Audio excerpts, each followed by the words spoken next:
All right, we said we're on the move today, and it is so incredibly true.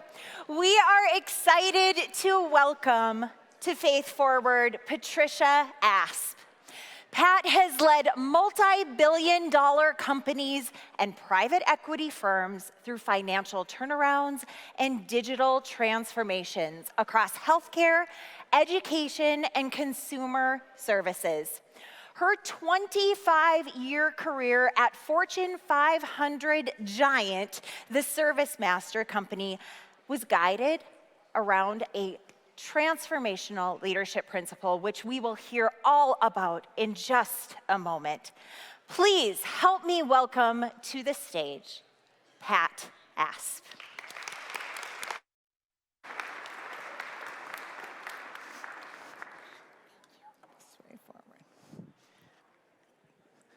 Thank you. It's really interesting. When I was about 4 years old, I was kneeling down and saying my prayers, and I was praying for a pair of red patent shoes.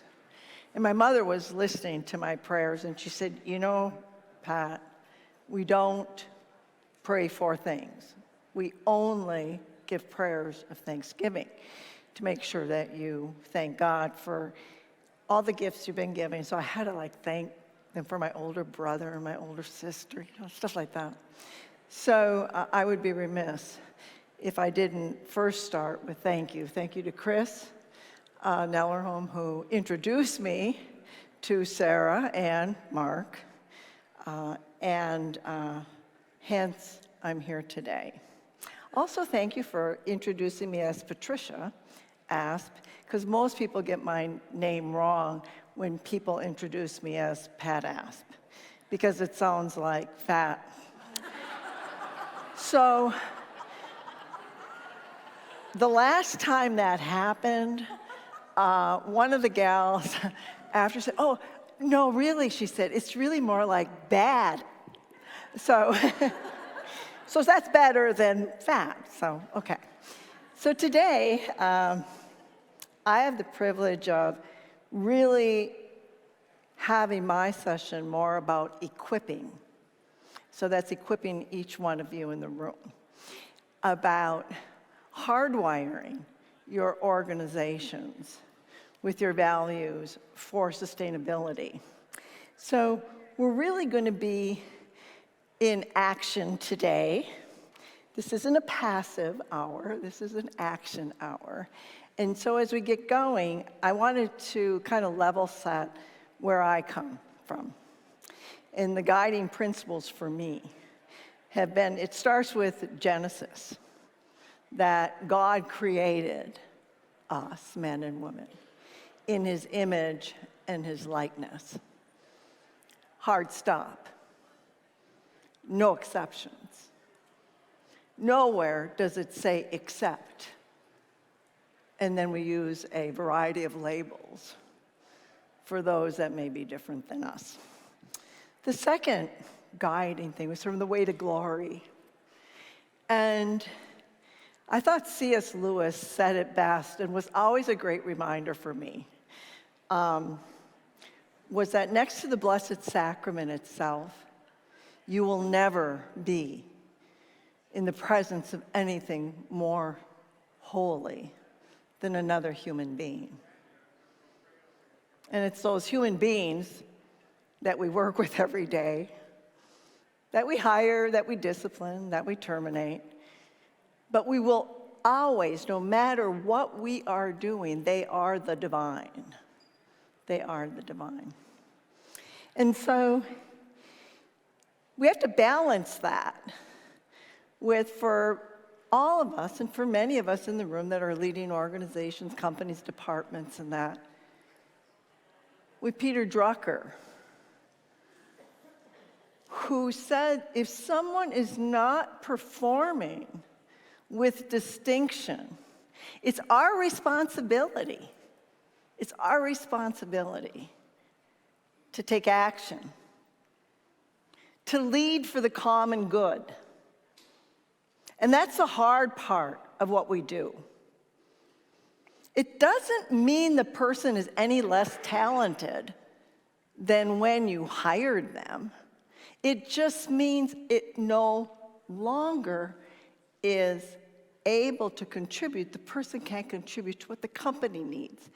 The market is changing so quickly. Our society is changing so quickly that if we aren't growing, if we aren't changing, if we aren't learning, our organizations can get ahead of us. And so it's our responsibility as leaders to identify that. So, as was mentioned, I had the blessing to work with Service Master for 25 years. 4 objectives: honor God in all we do, help people develop, pursue excellence, and grow profitably. The last 2 objectives were the means of developing people and growing profitably. The first 2 objectives were the end goals. The end goals were to honor God in all we do and to help people develop. Why people? Because they're created in the image and likeness of God. They have inherent value and worth, and are therefore are to be treated with dignity and respect. And so our role, and we were a service company, was the training and development of people. Peter Drucker visited us at the board, and he asked everybody, "What is your business?" And, well, we do housekeeping, food service, clinical equipment, biomedical engineering, blah, blah, blah, blah, blah, blah. And Peter, in his own wonderful Austrian accent, stood there, and he looked at the board and said, "You are all wrong.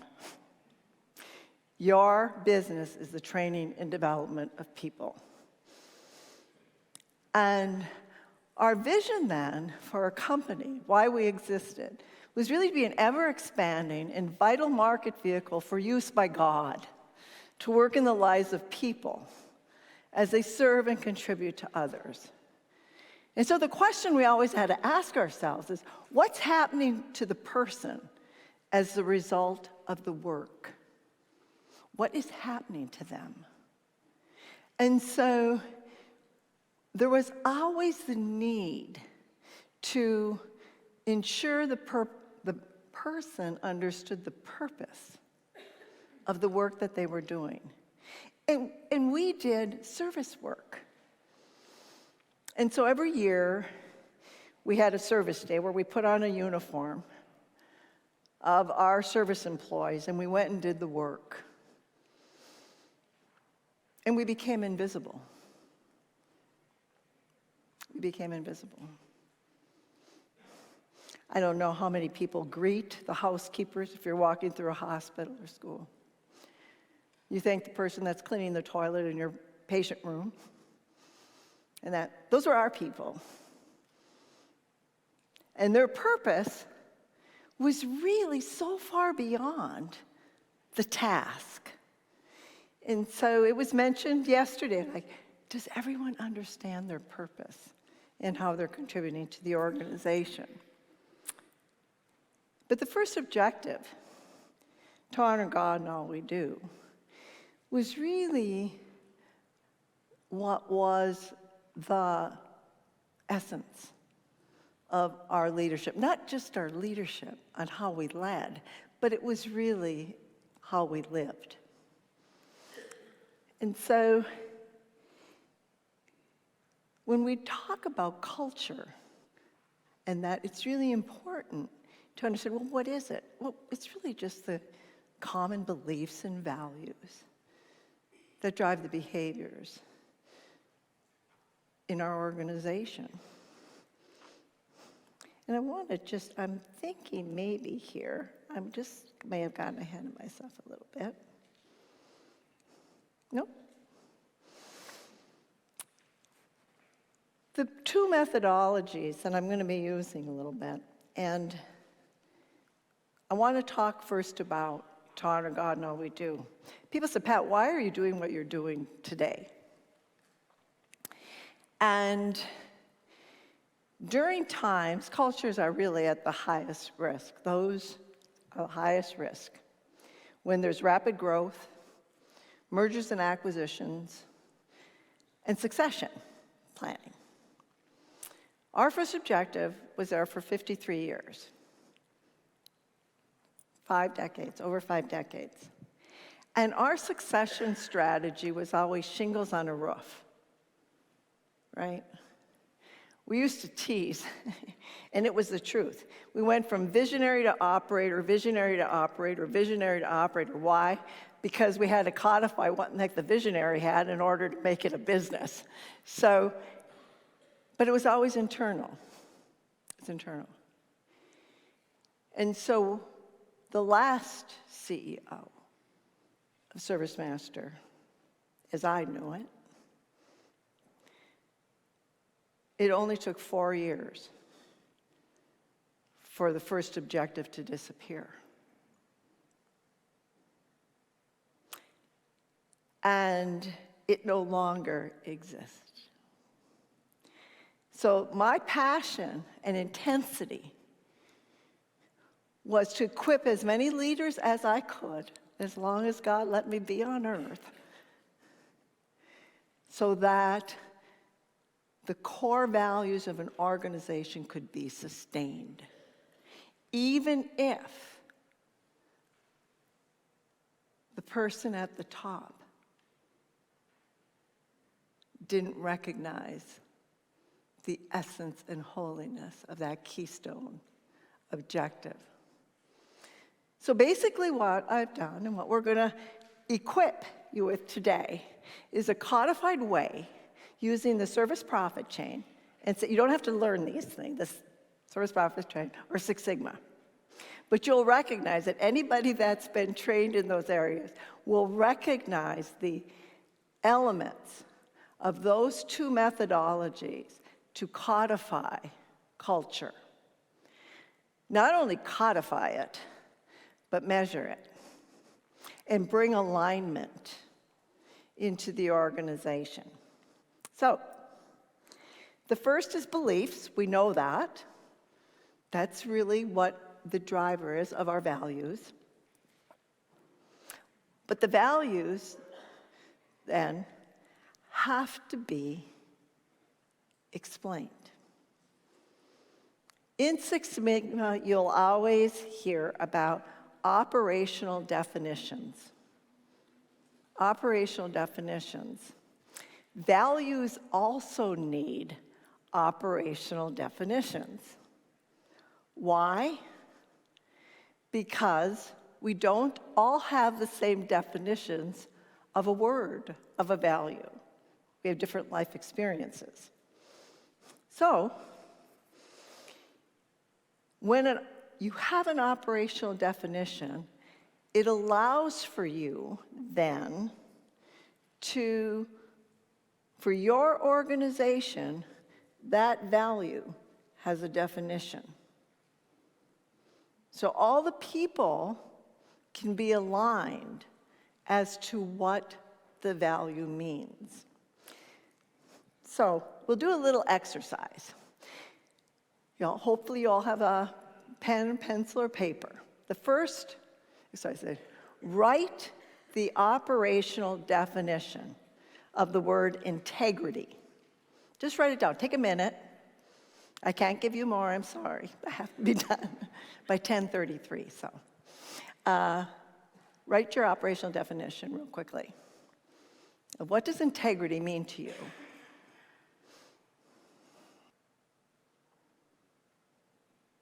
Okay. Now, what I'd like you to do is turn to the person next to you and read your definitions. Just share your definition of the word integrity. By a show of hands, how many of you had the exact same definition of the word integrity?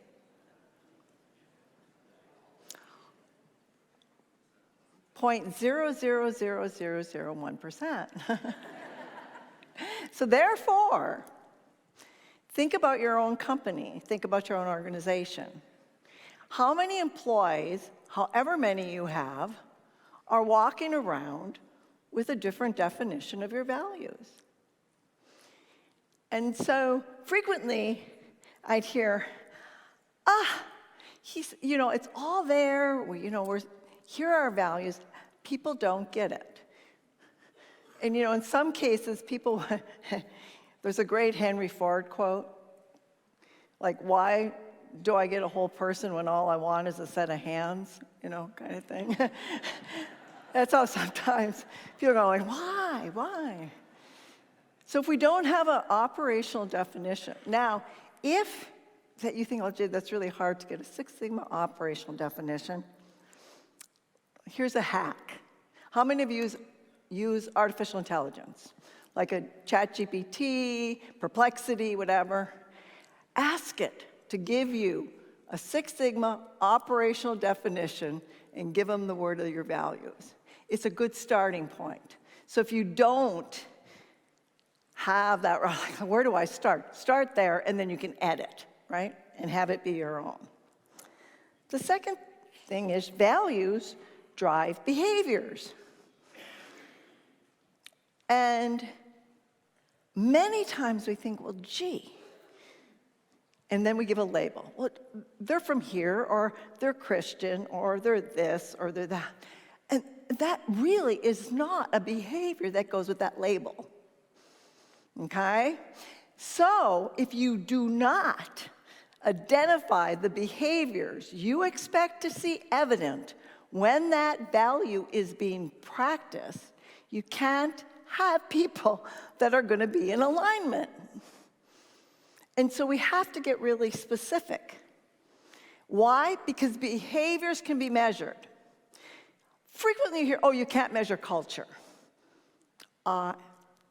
Remember, I did Six Sigma. I had to lead Six Sigma. We had 14 operating companies, 5,000 locations, right? It's like, in God we trust, everybody else bring data. And so I tend to be a little bit of a data wonk. And so if you can't measure it, how do you help people be in alignment? Because you can observe a behavior, you can hear a behavior, you can see a behavior. There's, when we talk about alignment, I told a story last night. Most of the people that reported to me knew my heart. They knew what I believed. But my husband and I were traveling together, and we usually didn't get to travel together. We're coming home from a service master meeting. And the lady said, well, I can't give you seats together. And I'm thinking, and so there is something known, I figure, what was I, late 20s, maybe early 30s? The whisper scream. Does anybody know it? What do you mean? You can't give us a seat together. So we had to go sit down, wait, see if they could do it. And my husband looked straight at me, and he said, I don't like you when you behave like that.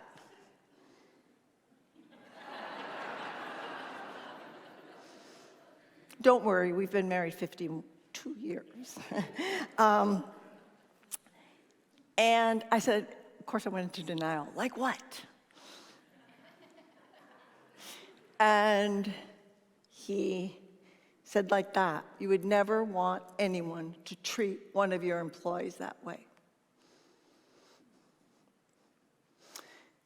So I chewed on that a while. The next day I had an executive meeting. I thought, well, it's worth trying to see if he's right.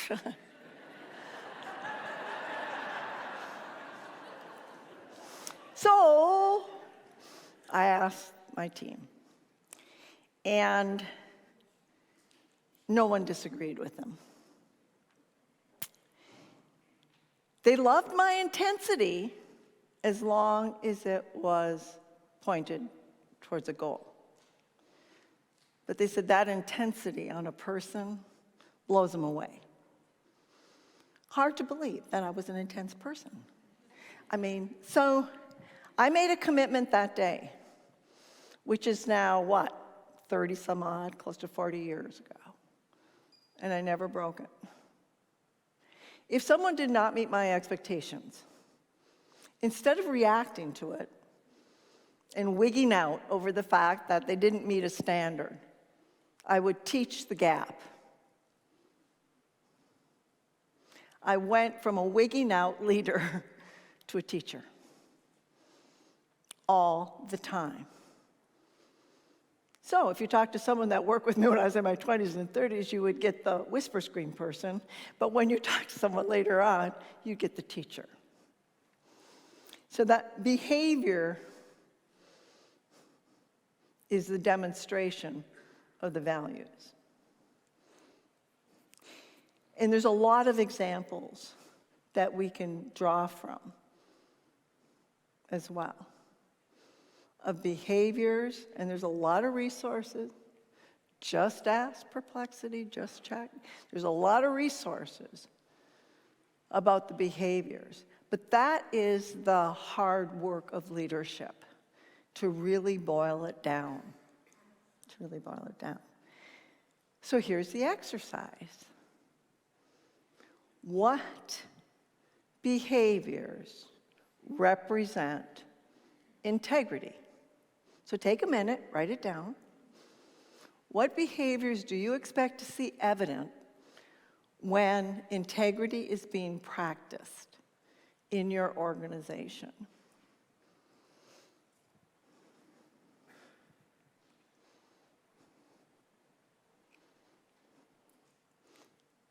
Now take a couple of minutes and share with the person next to you the behaviors that you expect to see when integrity is being practiced. Okay, so question. How many people had the exact same list of the list of behaviors? Anyone? We went from 0.0001 to 0%. Same thing. How many employees do you have that have a different operational definition of what your values mean, but also the same list of behavioral expectations that you have for them in the workplace? Okay. So, there are a lot of, when we look at what the common integrity, telling the truth in all dealings, keeping promises, avoiding deceptive practices. Very simple behaviors, right? Very simple behaviors. Being transparent about mistakes, correcting them promptly. For each one, servant leadership. And this is really an interesting concept, right? Everybody has a different meaning of servant leadership. And a lot of times when I was asked to come in, and usually I came in when it hits the fan, problems. It was never the good stuff. But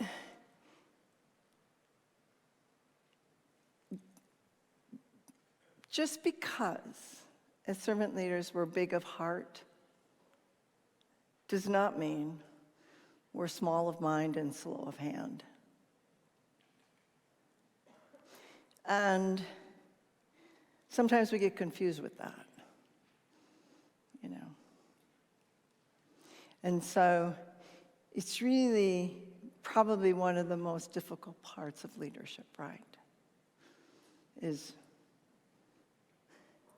mercy and justice.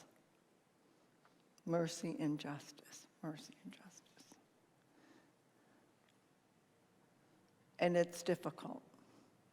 And I spent many nights on my knees to try to discern with the Lord when it was just or when it would be mercy. So, beliefs, values, behaviors, integrated. But when we've done all that, is it sustainable? We've done the hard work. Two major things to remember: operational definition of values and corresponding behaviors identified that go with your values. But how do you hardwire it? How do you hardwire it for endurance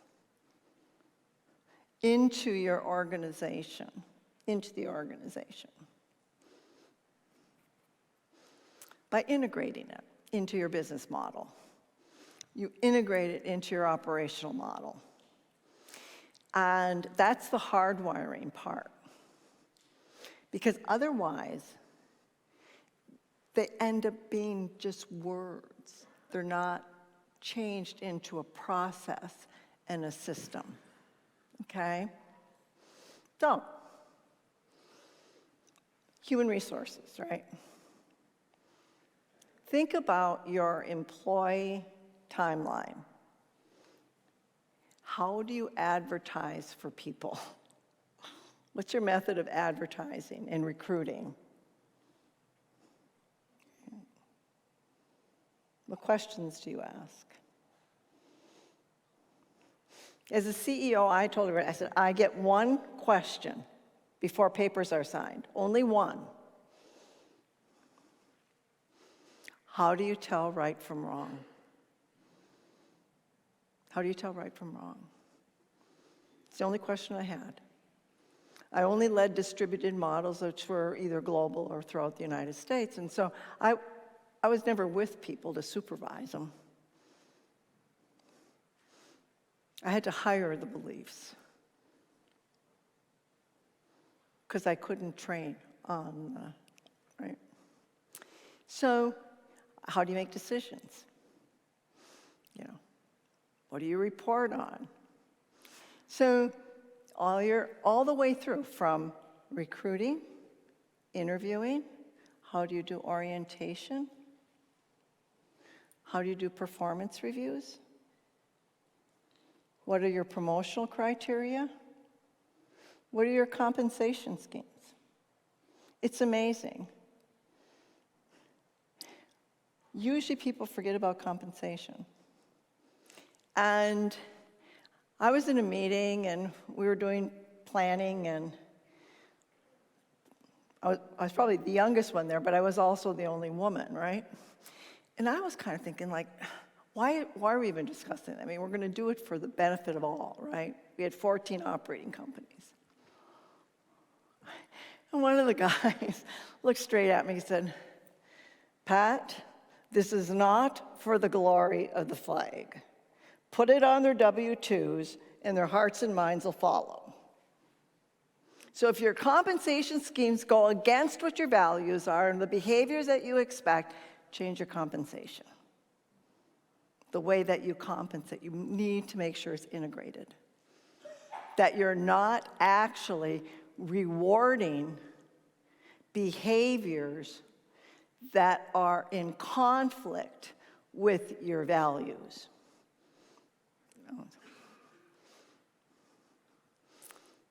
Board meetings, company events. It has to be out there all the time. We had the most amazing service partners. I'd hear stories every day about one of the people going in to clean a home, found an elderly gal. It seemed, there was a pan on the stove still, right? Stove was still on. They got a hold of the daughter. Hey, I think something's going on with your mom. Or a cat that got his paw caught in a kennel. and they took it to the veterinarian to make sure that the cat's paw could be released. Or a shingle on a roof that only one of our technicians would see, but the elderly couple would never have seen it. They'd ended up with leaky roof. Every single day, our people were out there. Wasn't part of their job description. Wasn't part of their job description. It was who they are. Because their behaviors were in alignment with the values of the organization. So it all comes together. It all comes together. It's all one closed process, starting from the leader being committed all the way through operational definition of the values, into the behaviors, full circle, into the metrics, measurement, into your board, and then close the loop.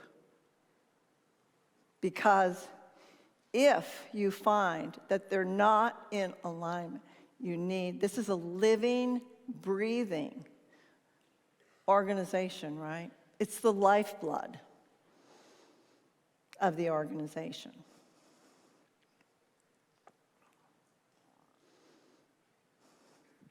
Because alignment isn't just touching people's minds and hands and what they do. If we do not capture their hearts, we will never get optimal performance of being all that God intended them to be. We literally had floor buffer that became the vice president of sales for the education market.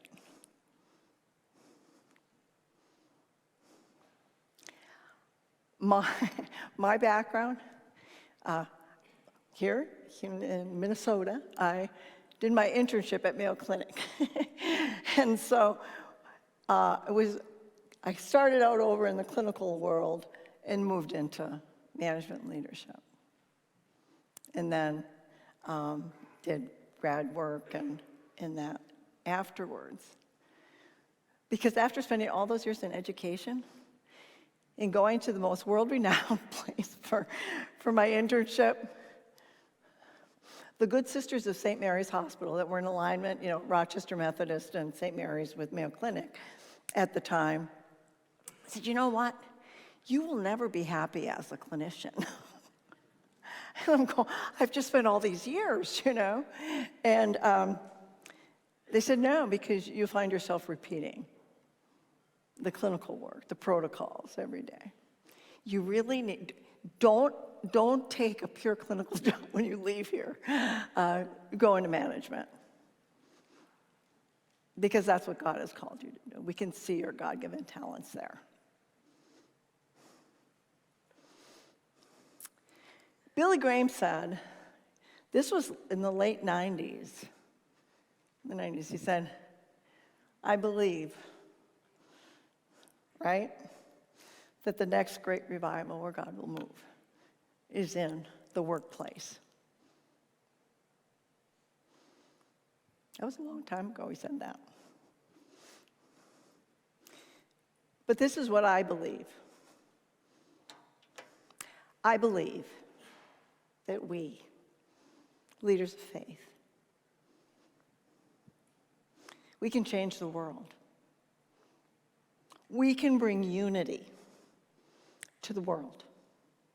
It will not be governments that bring unity.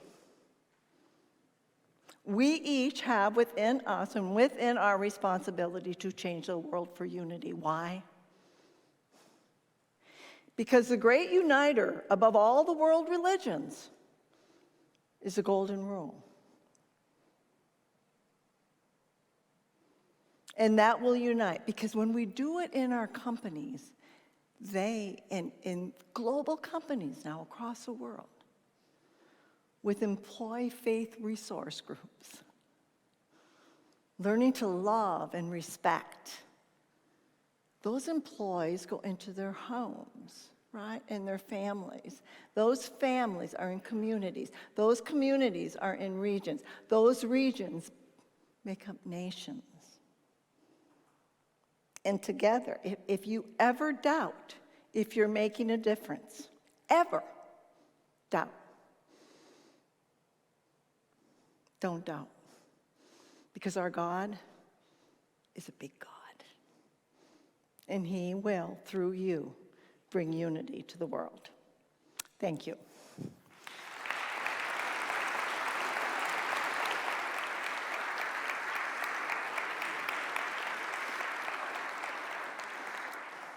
Thank you so much, Pat. We do have time for questions. Oh, okay. Yes. Yeah, okay. Who has the first question? Oh, anyone? We'll get some mics. Don't worry, okay. and we'll get some questions. Okay. Oh, thank you, Mark. Got a question for Pat. Oh.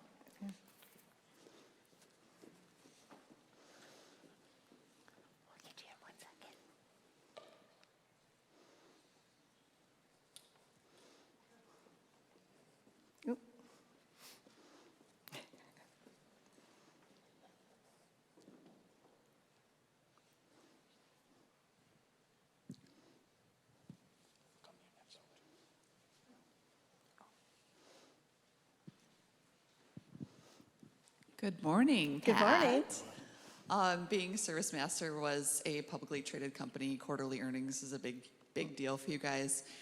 Can you share a time in your career where things were not going well financially and how you held true to those core values and the things when you also had a responsibility to your shareholders to return, that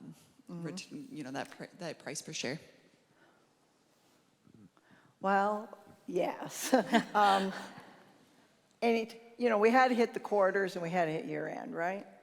That's bottom line, publicly traded company. And there was tension all the time, right? And I think last night we were talking, I said, it was like those old exercise things that used to do this. If you ever let go. And so our objectives were not mutually exclusive. We couldn't decide we were going to honor God one day and then the next day we'd worry about profit, right? And so that challenge, that discernment was mission critical. We had a stewardship responsibility to the shareholders, right? It was their money. It was their money. It was our stewardship to them, right? That we had an accountability and responsibility to deliver. And so making those decisions as to impact of leadership, making decisions in order to either hit a quarter, or was it short term, was it long term? And that was always in it. And we had to always remember that we took on the mantle of leadership and we had to lead for the common good. We had 36,000 direct employees and another 36,000 through our franchises, right? And so that was always the challenge and the discernment. And, to say that a lot of times our knees wore out, you bet. Was it easy? Never. Never. But it was attempting through everything that God had given us to do the right thing. To do the right thing.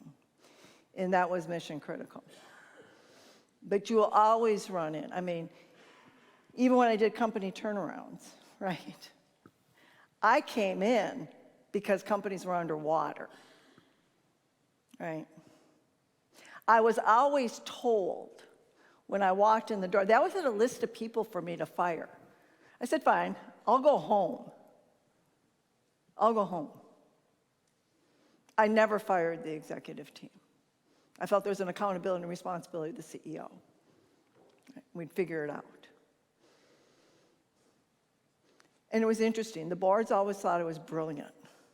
They'd say, well, what did you, they always ask, well, how'd you do it? Well, I went out and talked to the employees and I said, gee, you guys used to be really profitable. What happened?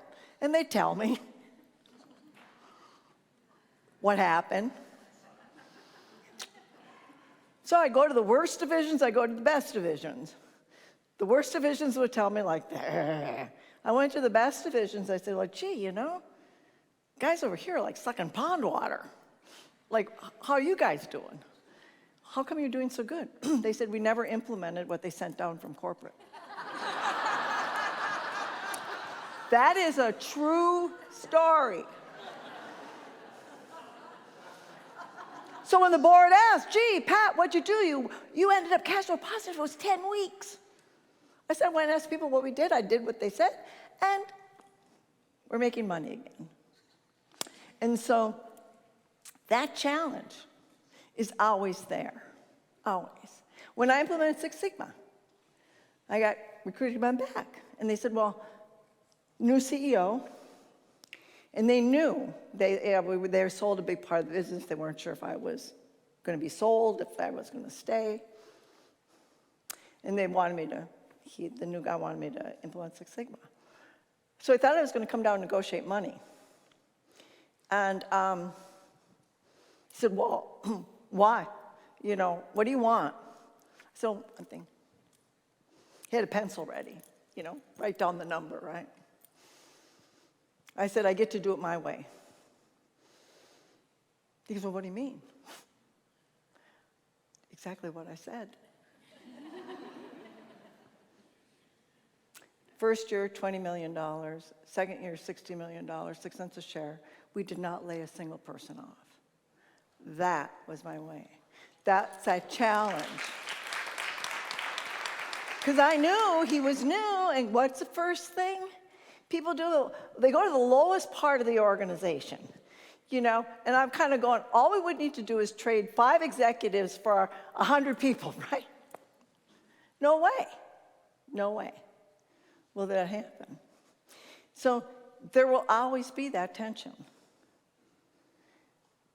But the common good does have to be taken firmly into consideration. Other questions? To your right over here, Pat. Okay. Hey, good morning. Thank you, Pat. Appreciate you being here. This is fantastic.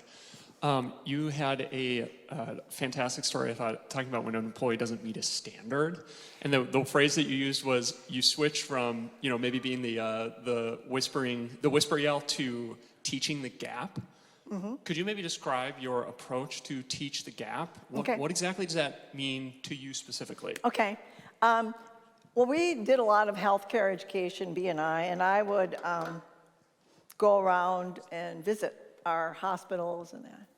And so I would always tour with the employees, right? The leader, the manager of the area. And we'd walk around and take notes, right? We had standards, very codified process systems, right, for a service.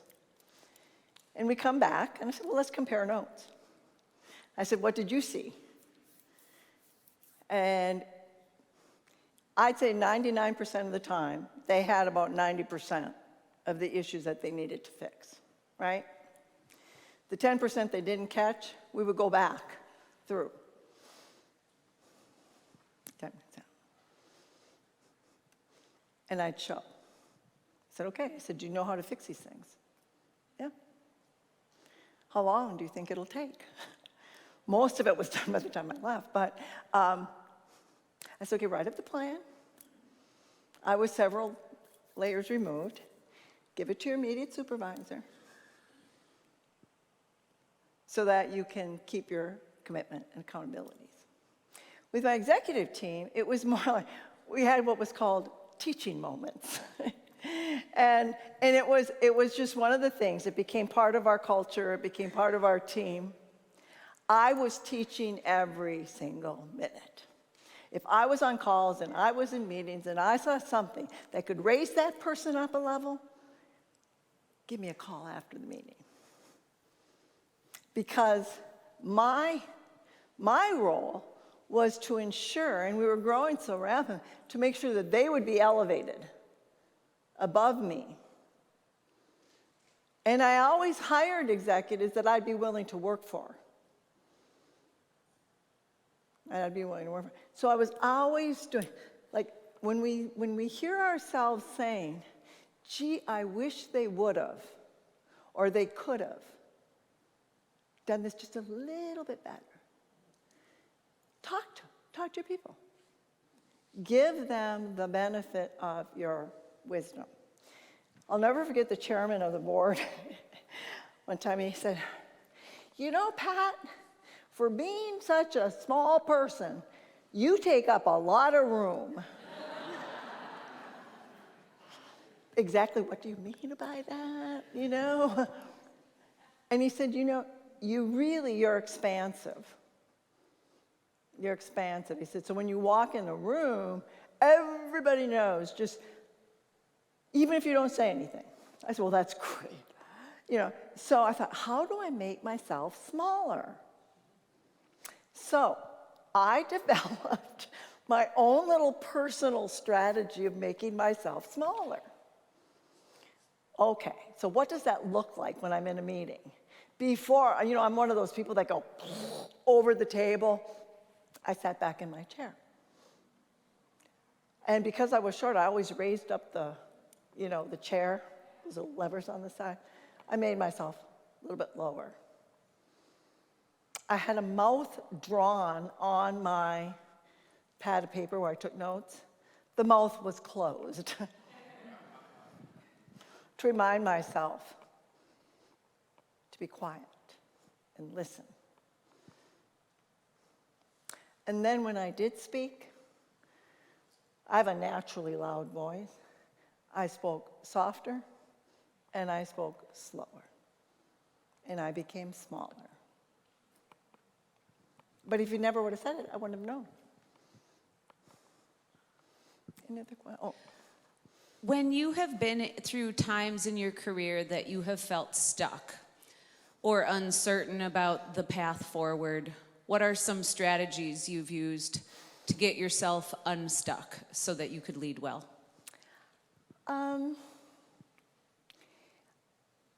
For the first 25 years, I never applied for a role. I was always a size 6 going into a size 10 job. And so someone had asked me during an interview, have you ever felt fear? I said, my entire career. I was afraid. But I think being stuck, a lot of times, for me it was being that fire in my belly. Is the fire still there? Right? I flunked retirement 4 times. And we knew the first time I was too young because my husband told me not to make him the next project. And so he said, you need to find something to do that doesn't involve me. And so I did. I went back. And I think for me, I always knew, when I got it, any organization to the point that it was ready to be launched with the new leader, I always knew. So I didn't stick. I didn't stay. It was time to move. And I always had my successor ready. Because that going in the door, that was job one. It's kind of the same thing when you start a company. People always used to think I was nuts when they would ask me to do advising. And I said, well, what's your exit strategy? They said, Pat, I just started. I said, it makes a difference. It makes a difference how you lead and manage in terms of how you're going to exit, right? So, but the stuckness, it's always to check your own oil, right? What is making me feel less than inspired, less than challenged, and less than when you get up in the morning, your feet hit the ground and you're ready to sing. And you're ready to sing. Make sense? We're back on your right. Whiplashing you, Pat. I can't see. Oh. Okay. Hey, Pat. So my question today is, you talk about values-driven behavior, and if you don't identify behaviors when values are being practiced, you can't be in alignment. So in an era when more of our workforce is remote and hybrid, how do we get better at really identifying those behaviors and applauding them? Okay. When you think about remote work or their virtual work, whatever, it's the same thing. What behaviors do we expect? How many people have been on Zoom things when people don't have their camera on? I mean, isn't that nuts? Just have a telephone call, If you don't want to see people's faces, just have a call. And so you have to say, what are the behaviors? What are the terms of engagement, their behaviors, if you're remote? Right? Because if you don't define them, like when we first went virtual during COVID, it was hilarious. I was actually part of an organization that was, that I actually was president of it, and it was older folks, older guys, that, not only never did Zoom or anything, but, didn't use email, right? So the founder The founder told me after, because obviously we were a consulting firm. I mean, if we weren't doing it, we're out of business, right? So I converted everybody to virtual. I worked with everybody. I worked with the grandchildren. I worked with the children to set them up. I sent screenshots, step 1, step 2, step 3, step 4. Set up all the meetings. We did everything virtually. We didn't lose a penny of revenue. But the owner told me after he would have bet against me for converting it into virtual. And so, but we have to, there are behaviors virtually that will represent your values. And it could be participation. You know, if we're going to do a meeting, our expectation is everybody participates, right? We expect cameras on. We expect your phones are out. You're not checking text, you're not being on phones while we're in this meeting. You don't shut your camera off in the middle of the meeting unless you send a text, say, hey, bio break. But there's certain things you don't do. And you codify them, and you said these are our behavior expectations. Does that make sense? Yep, okay, good. Anything else? I got a lot over here. Oh, okay. Hi, Pat. Hi. I appreciated your 4 objectives that you talked about, and one of them also was talking about how helping people develop. But is there a time frame on teaching the gap and Peter Drucker's advice from that slide you shared? Oh, yeah. Oh, yeah. I mean, obviously, you have to weigh the person and their career, right? People are kind of like companies. They have bad quarters, too. You know, and so you just have to recognize that sometimes you have a person that's going through something. But you have to look at it in its totality. But when a person becomes a project, it's usually time. We don't hire projects. We hire contributors. We hire contributors. And so that, in its essence, is really the whole discernment of leadership. That's a discernment of leadership. Is what is the person becoming as a result of the work they're doing? No job is worth destroying an individual. No job. And I don't care what their role is. If it's CEO or someone working directly with the client and customer. And so it's really that part of leadership is making the call when it's time. It's time. You know, and when mistakes happen, when we have individuals that make mistakes, it's the same thing. You have to weigh the whole. I mentioned last night that I was lucky. I was like in my 30s before I made like a huge mistake. It happened through one of the acquisitions.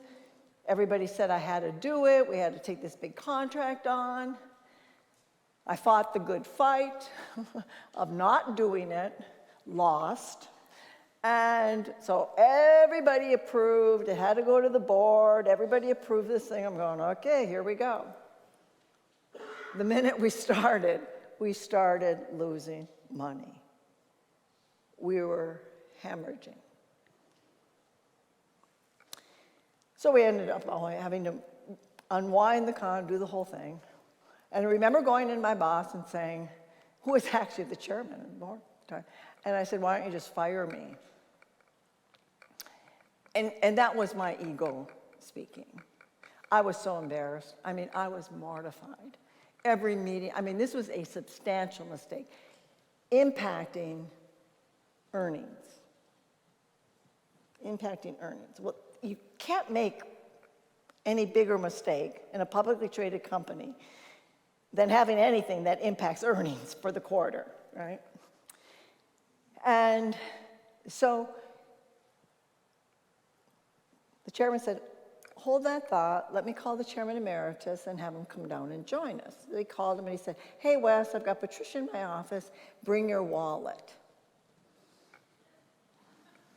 I'm thinking, boy, if that's my severance, that's kind of, no. So Wes came down and they both opened their wallets and they took out these crumpled sheets of paper. It was 2 columns, labels, numbers. And they said, do you know what you're looking at? Names, numbers. They said, those are the mistakes we made. Why would we fire you now when we just invested that amount in your education? What was the lesson? I told them. 51% of being smart is knowing what you don't know and then go and find an expert. Because our whole organization did not know. And they said, great. Remember the lesson, forget the mistake. That stuck with me for everything. All the leaders I developed over the years, all the mistakes, right? And I think that they looked at it, now I went on to put $60 million on the bottom line. If they would have fired me at that point, they wouldn't have gotten that benefit, right? But the thing is, we have to look at it in its totality. And that's what they did. And of course, they knew full well, I fought to not do it. I did not think the people that we had acquired had the capability to do that contract. But politics overrode me. So, does that help? Anything else? Oh. We have time for one last question. Okay. Hey, Pat. Hi. Question I have for you, kind of going off the question from earlier about coaching the gap. Can you kind of share an example of when maybe there was a set way of you coaching that gap, but then you realized your method of coaching through that gap had to be different than what you would have done usually, but it ended up being successful? If you could maybe share an example of that. I don't know if I understand. Very specifically, like when I gave coaching? Let me expand on, like, people learn through different methods. Great. Oh, yeah. So, like, maybe you thought that the way to coach the gap was this way, but then for that person it was really this method. I did not dictate how they filled it, okay? I did not, the what had to be closed, identified. The how was their responsibility. So I identified the what, they identified the how. Does that make sense? And if they didn't know how, then we could talk about it. But 9.9 times out of 10, the person knew a lot more about their operation than I would know, right? And so it was, and I wanted to know how they think. See? What do you think? What plan do you have? Versus me dictating. Because that way they were developing, right? That's the best question I ever had was people would always come in with problems, right? You know? And I'd say, well, what do you think? And they'd tell me. If I had anything to add, I would. But 9 times out of 10, they knew. They just had to build their self-confidence, right? To take action. Thank you very much.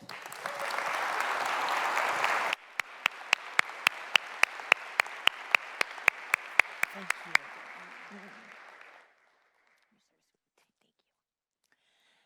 Let's give Pat another round of applause.